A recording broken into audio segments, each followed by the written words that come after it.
Mothers out there are worried that we're going to have a draft, that they're going to see their sons get in and daughters get involved in this. What do you want to say about the president's plans for troops on the ground? As we know, it's been largely an air campaign up until now. It has been, and it will continue to be, and President Trump wisely does not remove options off of the table. I know a lot of politicians like to do that quickly.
The president, as commander-in-chief, wants to continue to assess the success of this military operation. It's not part of the current plan right now, but the president, again, wisely keeps his options on the table.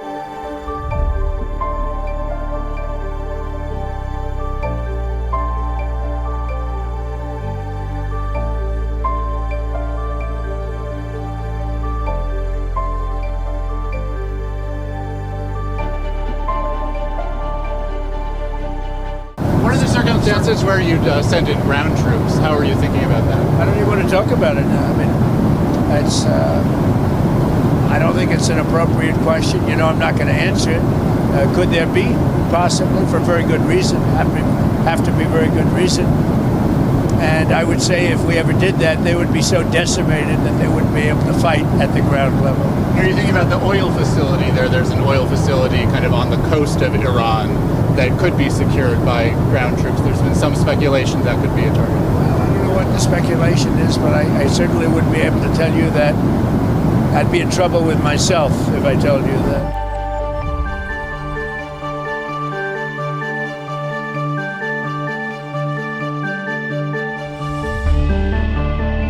Don't you need ground troops to secure the enriched uranium at the nuclear sites? Find out about that. We haven't talked about it, but it was a total obliteration. They haven't been able to get to it, and at some point maybe we will. You know, that would be a great thing. But right now we're just decimating them. But we haven't gone after it. But you know, something we could do later on. We wouldn't do it now. Maybe we'd do it later.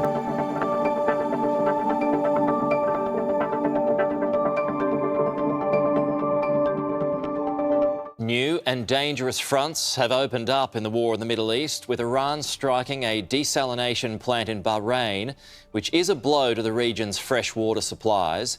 And a US embassy has been attacked in Oslo, which, according to Norwegian police, may have been terrorism. Joining us live from the US is our US analyst, Michael Ware. Michael, a bit to talk to you about this morning, but we'll start with those developments. Has the US and Israel underestimated the response of Iran, do you think? No, I don't think they have. This was easily anticipated, this kind of lashing out by the Iranians across the region, using the means at their hands, ballistic missiles and drones. What we hadn't seen until this week was the involvement of, you know, some of their significant proxy forces. We've seen Iranian-backed groups in Iraq attack the US military base. We've seen them attack the Green Zone, what used to be called the Green Zone, and the US Embassy.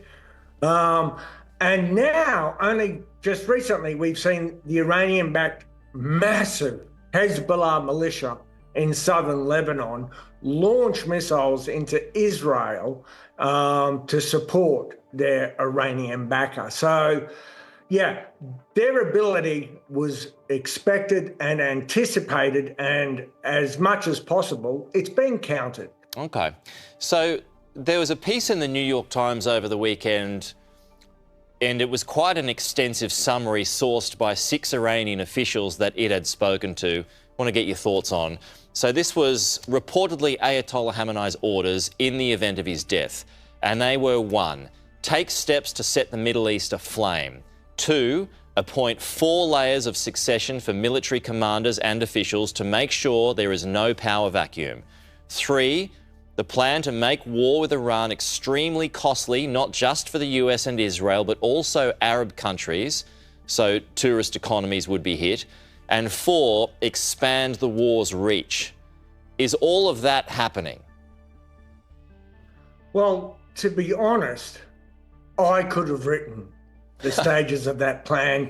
So could anyone in CENTCOM or Central Command in the US military, because that's precisely what they would do. And you and I have discussed before, you know, we want to cut the head off the snake, but the snake is constantly ready to regenerate. Yeah. So 4 layers of replacements is standard operating procedure, because as someone's taken out, their subordinate is ready to step in. These organizations in Iran are built for loss, whether it's from the supreme leader on down. So no, none of that's a great surprise, and that's the plan that we would have anticipated. Well, let's get to succession, because according to Reuters this morning, the Khamenei name will continue. How we read into that? Well, the expectation is that his son Mojtaba becomes the next supreme leader. If that is confirmed, what does that mean for Iran?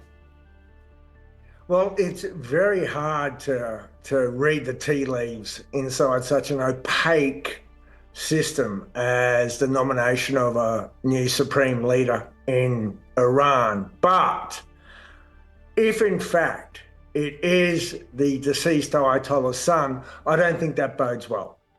Why?